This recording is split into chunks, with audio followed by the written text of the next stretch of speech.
quick overview of chapter number 6, encompassing descriptive research, designs, mixed method, and meta-analysis. So let's go ahead and get started. So descriptive research is basically what that says. It describes. So there's no particular intervention or treatment that it's giving. It may involve comparisons before and after, so very often it's pre and post tests are used in descriptive research, and it can involve a collection of information on a single group or more in multifaceted studies. So it's really important to know the difference and know where we're looking at as far as the level of evidence in descriptive research. So when we're looking at simple descriptive designs, we're really focusing on those single groups, and that data are a description of that group's characteristics, attributes, or experiences are reported just based very concretely on what describes their experience.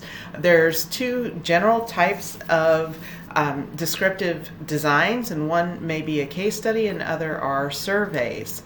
So when we're looking at case studies, when we're looking at the level of evidence, they are considered one of the lower levels of evidence just because they're on very few individuals or situations. So it's really important that case studies really are the beginning, and then studies can be built upon and refined to develop higher levels of evidence. But case studies provide that great deal of insight for researchers so they can dive into particular questions to move on. So again, it's a foundational way to examine individual experiences. And as far as survey research, this is a very common use of descriptive design. So it's just to obtain those answers that can be reported and described. Basically, those that you can tally off, that can be reported numerically. Very often Likert type scales are used just for that very concrete information. So just kind of keep that in mind as you're looking at the studies. So when we're looking at more complex descriptive designs, we're looking at comparing things, and what we're looking at are those descriptions compared maybe when there's more than one group, how one group varies from another. You can make associational or correlational determinations, but it's not a causation type thing when we're looking at descriptive designs. It's basically saying this is what happened. So keep that in mind. Again, this is a baseline to develop more refined research as things move on, or sometimes descriptive statistics are very valuable as far as informing practice. So there's multiple uses and purposes for descriptive designs. Also, one thing to consider is once you get those descriptive statistics, sometimes it's easy to do to gain information or do a secondary analysis on the statistics that you gain to elevate the level of understanding. So once you get a data set, sometimes it infers that there's other questions that can be answered by that data, and that's where the secondary analysis comes into play. And you may find that when you're researching. The next thing that I want to touch on is big data, and we're seeing more and more big data, and there's huge data sets out there, and part of that is the interoperability of electronic health records. And we know that with big data there's a large amount of volume, a variety, and pretty good strength as far as big data. But there are some things that you do want to be cautious about when you're looking at big data, making sure that the data entry is correct.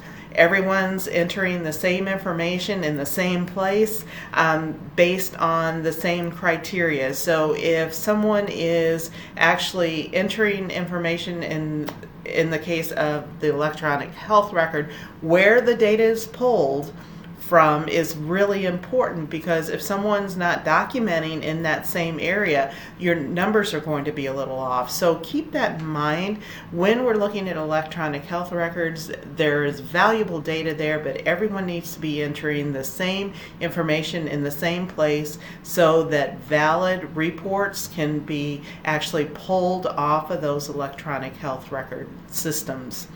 And the other thing is, there's even bigger data when we're looking at interoperability, where everyone is dumping, so to speak, data into huge data sets where actually there are resources that one can access that big data and start doing some very robust studies based on the data. But again, it's only as good as the data that's entered in, as far as having that data being reliable.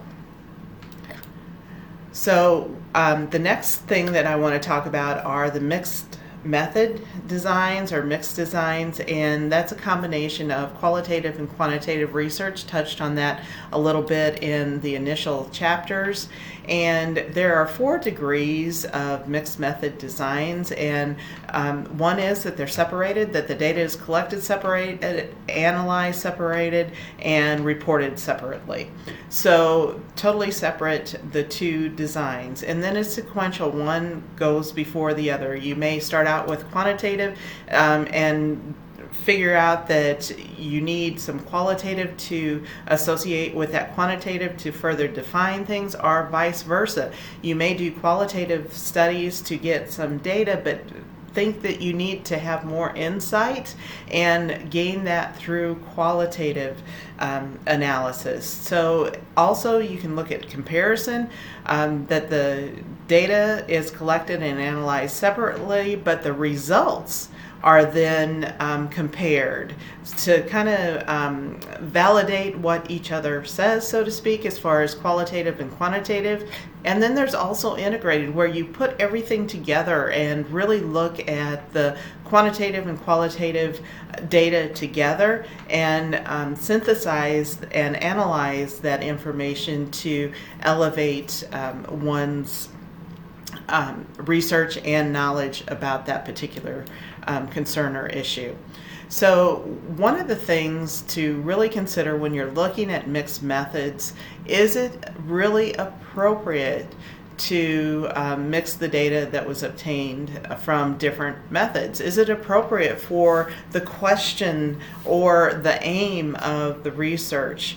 And the other question, taking a step back, is can one researcher really have expertise in both areas of analysis?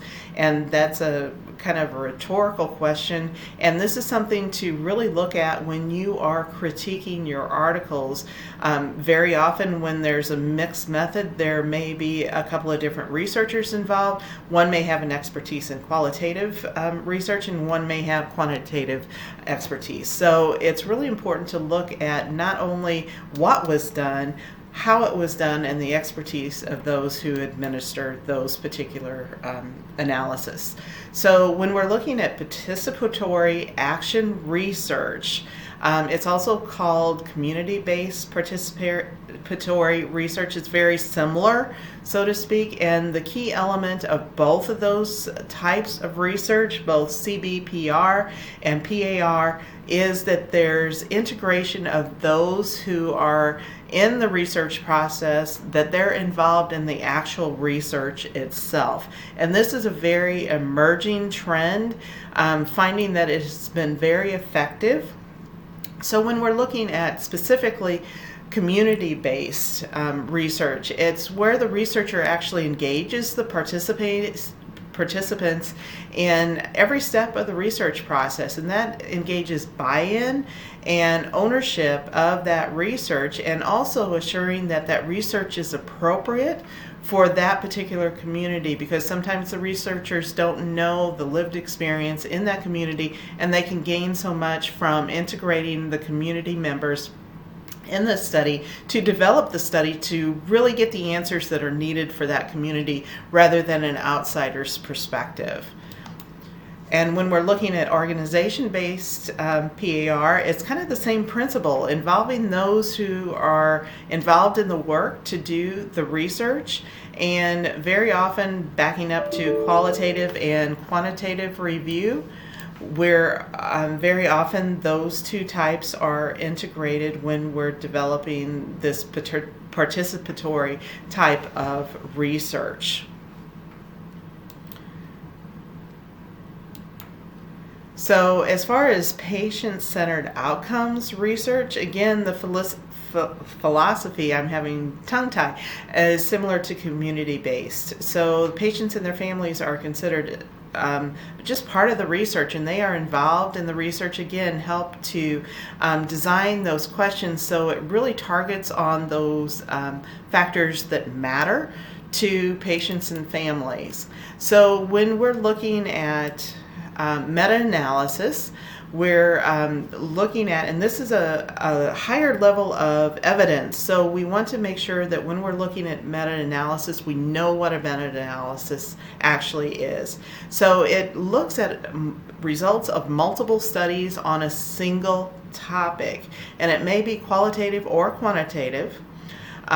So metadata analysis reanalyzes all the data combined from multiple studies, and it's really important to look at like studies. And as you're examining